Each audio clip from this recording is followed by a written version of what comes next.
Today, I'm going to be talking about a veteran of the crypto space, and that project is Ethereum Classic. This is Guy, and in this video, I'll give you everything that there is to know about the original Ethereum.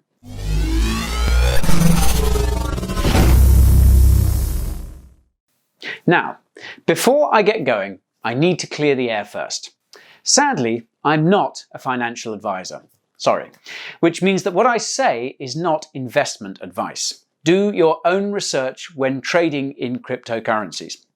And if you happen to be landing here for the first time, you may want to tap that subscribe button and click that bell.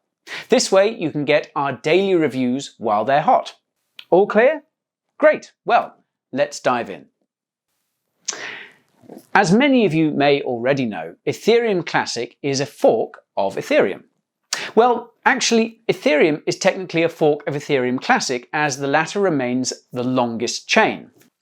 Ethereum Classic is also the oldest blockchain that makes use of smart contract technology. It holds the original intent for smart contracts, which is to prevent manipulation, censorship, or interference from external entities. Unfortunately, when a DAO hack resulted in the loss of $70 million, a difference of opinion occurred, resulting in the Ethereum fork. There were those that wanted to do what they felt was right and roll back the blockchain in an effort to restore the funds that were stolen. Others, however, felt that doing so would be going against the principles on which decentralization is built. The crux of the Ethereum fork boiled down to two factors within the blockchain: immutability and fungibility. For those not familiar with the term, fungibility is a property of a commodity with individual units that are interchangeable with one another. So, in this instance, one Ethereum is equal to one Ethereum. The argument then from Ethereum Classic proponents was, with rolling back the blockchain, one Ethereum ceases to be equal to one Ethereum, as the rollback would result in a disparity in value. Secondly is the point of immutability, which is one of the core foundations on which the blockchain is built. An immutable chain is unchanging, and transactions confirmed on the blockchain have been approved through a cryptographic algorithm. Rolling back the blockchain would mean all transactions are now open to mutability. As a result, transactions could potentially be modified, which would call into question all applications running on the Ethereum network. Now, of course, we know that the community split, with the vast majority choosing to roll back the blockchain. This project turned into ETH, which split off from the main blockchain at a point just before the DAO attack. So then, what sets Ethereum Classic apart? Well, two features: decentralized governance and transaction finality. With its decentralized governance, Ethereum Classic combats other projects that have a single point of failure. This opens up problems with corruption, stagnation, and accountability. Ethereum Classic believes in a truly decentralized platform that can show progress over the long haul. The project shows it is committed to decentralized governance with a completely transparent hierarchy that promotes open discussion and free discourse among its community. Additionally, Ethereum Classic offers transaction finality. The driver behind this feature is the belief that immutability is one of the core values of any blockchain. Valid transactions should never be forgotten, changed, or erased, and doing so means a blockchain is no longer immutable. Ethereum Classic states it is governed by the phrase "code is law." Now, that's not to say that the code does not change or cannot replace existing laws. It means that you have the knowledge that your work on the Ethereum Classic network stays neutral. The outcome is dependent on the code. There are no do-overs or reversals unless explicitly defined within the rules of the contract. So as a result, all transactions on the Ethereum Classic blockchain are final. Oh, now by the way, we've covered this and much more in our complete Ethereum Classic review that I've linked to below. Now, the last Ethereum Classic feature we wanted to touch on is its developer community. Ethereum Classic is a fully open source blockchain which has numerous parties involved in its development. The most prominent of these is probably ETC Labs.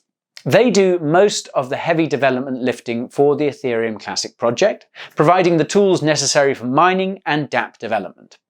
This team has the same values as Ethereum Classic, focusing on decentralization, backward compatibility, and immutability. Additionally, another development team that works on Ethereum Classic is that of IOHK. IOHK are well known in the crypto space for being the major development company building out the Cardano blockchain. Each group works closely with Ethereum Classic, focusing on specific areas of improvement and development as needed. I've thrown in the links to these development teams so that you can read more about them in the description if you're interested. So, now that you have a solid idea about Ethereum Classic and its features, let's take a moment and discuss the ETC currency. Ethereum Classic is a proof-of-work cryptocurrency, which means users mine it by solving complex cryptographic algorithms. More specifically, it uses the EThash hashing algorithm, which is another distinct feature it shares with Ethereum. Like its counterpart, Ethereum Classic also uses an internal transaction pricing mechanism called gas. This is used in order to power smart contract computations and prevent spam on the network. When Ethereum Classic and Ethereum split in 2016, the price of ETC was a little below $1. It was around that same time that ETC realized its all-time low, checking in at 45 cents in July of 2016.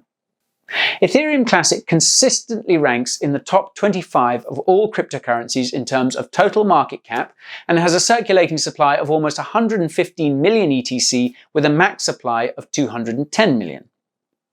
Moving on though, let's take a minute to address what happened in January of this year on the Ethereum Classic blockchain. Essentially, the network experienced a 51% attack on its blockchain. This raised some questions about the security of proof-of-work consensus algorithms. Word of the malicious activity first came from the Chinese security firm Slowmist. It was first written off as selfish mining, but just days later, Coinbase froze all transactions on the ETC blockchain after detecting several instances of double spending. Other exchanges followed suit, and trading on ETH Classic suffered a massive fall as a result. As a response, ETC and ETH both implemented changes to their proof-of-work algorithms in order to stave off similar threats in the near term. Is this a vulnerability? Well, it's inherent in all proof-of-work blockchains. If a miner is able to get control of 51% of the network, then they can initiate double spend attacks. The only way that it can really be averted is to make sure that there is enough decentralized hash power securing the network. Now, having said that, the Ethereum Classic developers recently executed a hard fork called Atlantis to make some changes and fix some of the issues with the network. They've said that the updated codebase improves stability, performance, and security. The Atlantis hard fork is a system-wide upgrade that requires users to upgrade in order to stay within the rules of the network. Atlantis also aims to improve the interoperability of Ethereum Classic with the new Ethereum hard fork that split off in 2016. It also makes it much easier to move decentralized applications, or dApps, between chains. Atlantis was created with technical development partnerships between ETC Labs, ETC Cooperative, ChainSafe System, and other community members. It's the first of many enhancers that are on the way in Ethereum Classic. And Ethereum Classic will continue to dedicate resources to improving the core protocol for increased adoption, growth, and use among the members of the community. Now then, what do the markets look like for Ether Classic? Well, ETC is listed on a veritable compendium of exchanges. These include the likes of Binance, Coinbase, Kraken, OKX, Bittrex, and a host of other offshore exchanges. Daily trading volume is quite high and exceeds $500 million in a 24-hour period. This volume is well spread out across a range of exchanges, which is always a good sign. Why? Well, it means that liquidity for ETC isn't dependent on only one exchange. This is optimal from a market microstructure perspective, as it means better price discovery.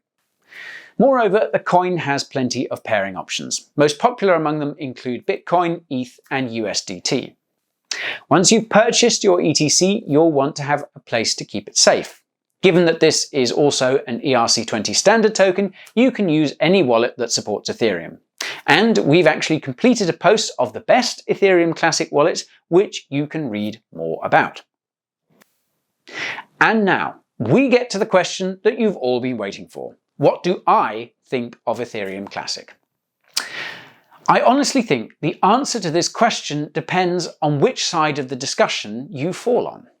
Do you agree that the Ethereum blockchain should have been and remained immutable and decentralized to this day? Or do you think the right thing to do was to roll it back and return the funds to users? Either way, there is real value in Ethereum Classic due to the decentralized and advanced development that's taking place within the project. It's easy to buy, sell, or exchange the coin on essentially any market you want, and there's plenty of volume, so liquidity is never really an issue. However, fears may still linger with that mining attack that happened earlier this year. Although the Atlantis hard fork has addressed it for now, attackers are also evolving. What about the threat that could be posed by potential Etash ASIC mining rigs? Could this hash power be turned on the network? All things to think about. Also, Ethereum Classic lags behind many other smart contract-based blockchains, and that is that there have been very few dApps that have been built on it. Ethereum, EOS, Neo, and Tron all have developer adoption with working dApps. Having said that, though, the project has started to carve out its own path, which stays true to its core beliefs of decentralization and immutability. One thing you can know for certain is that with Ethereum Classic, code really is law. And there you have it, my overview of Ethereum Classic. Now, of course, this is just my view, so what do you think about it? Any Ethereum Classic fans out there? Let me know in the comments. Also, if you enjoyed this video, then don't leave without showing your support. Hit up that like button and subscribe. See you tomorrow, guys.